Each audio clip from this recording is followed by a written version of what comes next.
Students, मैं उमा राठौड़। आज हम बीएससी पार्ट सेकंड के पेपर थर्ड में फेज इक्विलिब्रियम में effect of foreign substance on critical solution temperature और कॉन्सोल्यूट टेम्परेचर यानी क्रांतिक विलयन ताप या संमृत ताप पर अशुद्धियों का क्या प्रभाव होता है, इसके बारे में जानेंगे।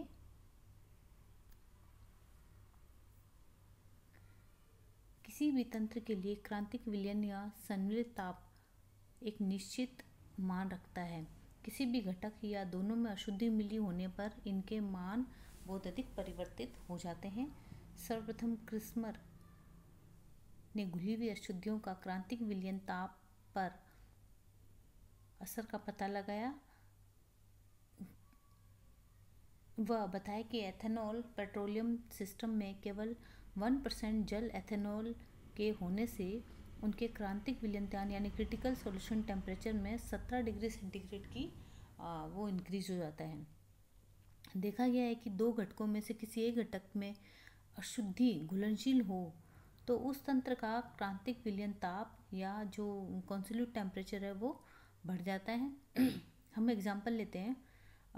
जल तंत्र में 0.1 m नेफ्थलीन 1% मिलाने पर जो है क्रिटिकल सॉल्यूशन टेम्परेचर 20 डिग्री तक बढ़ जाता है,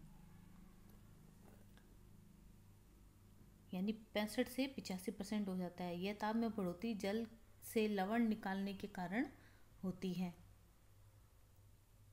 इसी प्रकार अशुद्धि या मिलाया हुआ पदार्थ तंत्र के दोनों घटकों में घुलनशील हो तो उस तंत्र का क्रांतिक विलयन ताप का मान कम हो जाता है। उदाहरण लेते हैं, फिनॉल वाटर सिस्टम में अगर सक्सिनी कम मिलाए तो उसका जो क्रिटिकल विलयन ताप कम हो जाएगा। उसको ऋणात्मक लवण निकालना या नेगेटिव सॉल्टिंग आउट इफेक्ट कहते हैं।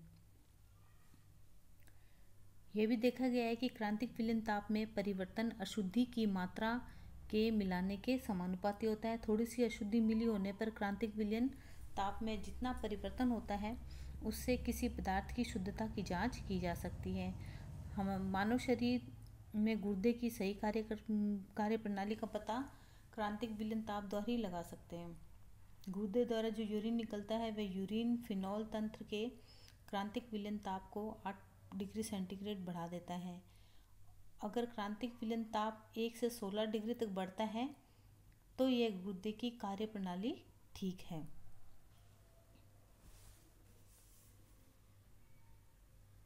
तो यह तो है हमारे पास किसी भी फॉरेन सब्सटेंस के मिलने से हमारे पास क्रांतिक विलयन ताप पर क्या प्रभाव आता है।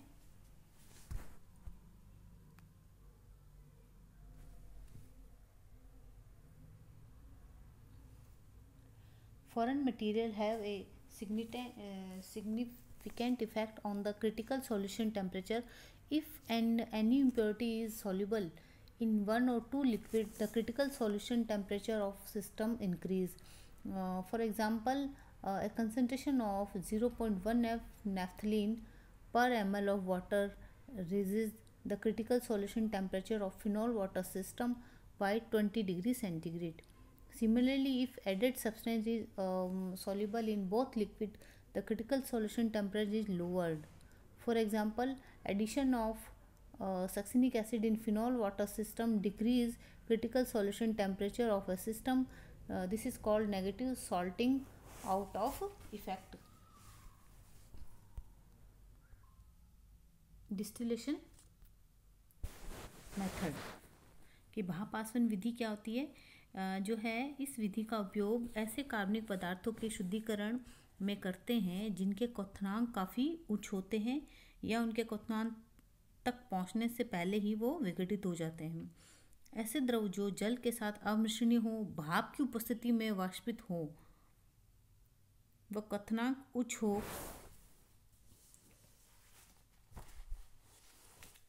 जैसे कि एनिलीन, बेंजल्डिहाइड, नाइट्रोबेंजीन आदि भाप आसवन विधि द्वारा इसका शुद्धिकरण करते हैं। This This method is useful for purification of those organic compounds which either have high boiling point or dissociate before their boiling points. Liquids like aniline, benzaldehyde, nitrobenzene, which are immiscible with water, are purified by steam distillation method.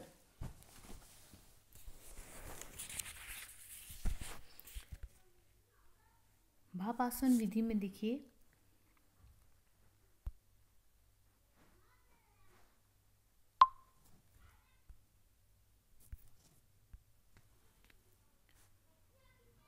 भाप आसवन विधि में इसमें देखो धातु का एक container होता है डी।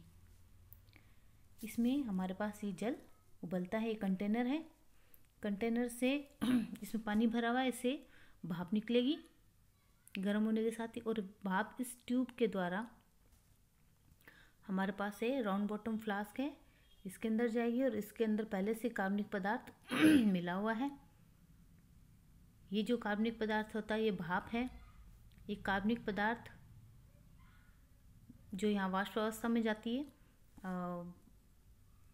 यहाँ से इस राउंड बॉटम फ्लास्क के द्वारा ये जो भाप है कंडेंसर से होती हुई ये एक कंटेनर है और इसमें ये प्राप्त होती है। तो ये जो डिब्बा होता है इसमें जल के निरंतर उबलते रहने से भाप बनती है और भाप को एक बड़े फ्लास्क एफ, ये देखिए एफ, जिसमें अशुद्ध कार्बनिक द्रव है, इस भाप को इस द्रव में से गुजारते हैं। फ्लास्क जो ये राउंड बॉटम फ्लास्क है एक जल संघनित्र कंडेंसर से जुड़ा रहता है जिसे हम सी का नाम दिया है, और दूसरी तरफ इसके ग्राही यानी रिसीवर होता है। भाप और फ्लास्क एफ में से निकले हुए कार्बनिक द्रव के वाष्प संघनित होकर आप आर में क्या है वो इकट्ठी हो जाती है। जल तथा कार्बनिक द्रव ग्राही आर में अलग अलग परतें बना लेते हैं।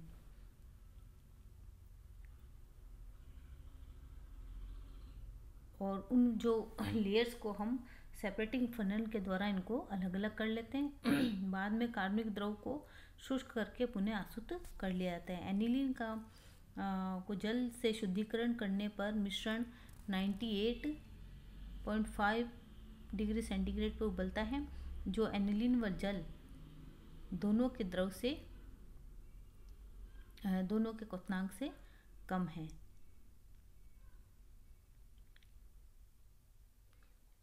जो वाष्प के घनत्व उनके अणुभार के समानुपाती होते हैं, अतः आसुत जल में होने वाले द्रवों का अनुपात, अतः आसुत होने वाले द्रवों का जो अनुपात होता है उनके लिए फॉर्मूला क्या रहेगा, कार्बनिक पदार्थ बटे जल equal to p organic m organic upon p डब्ल्यू इंटू 18।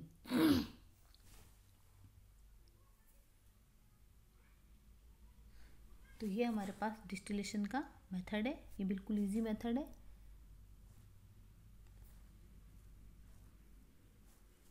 इसमें कुछ नहीं है। यहाँ पे ये देखिए भाप जो अशुद्ध पदार्थ से भाप में जो मिल रही है, ये कंटेनर दूसरा हमारे पास राउंड बॉटम फ्लास्क में एफ में से गुजरते हुए कार्बनिक पदार्थ जो अशुद्ध मिला हुआ है इसे निकलते हुए कंडेंसर से होते हुए ग्राही में जाएगी। तो इस ग्राही में धीरे धीरे करके दो लेयर बन जाएगी, एक शुद्ध कार्बनिक पदार्थ की, एक वाटर की, जिसे हम क्या सेपरेट कर लेंगे। तो ये आसवन विधि है। Thank you, have a nice day. Next chapter में नेक्स्ट लेसन में हम इस लेक्चर में हम नॉन डिस्ट्रीब्यूशन लॉ का अध्ययन करेंगे। Thank you, have a nice day.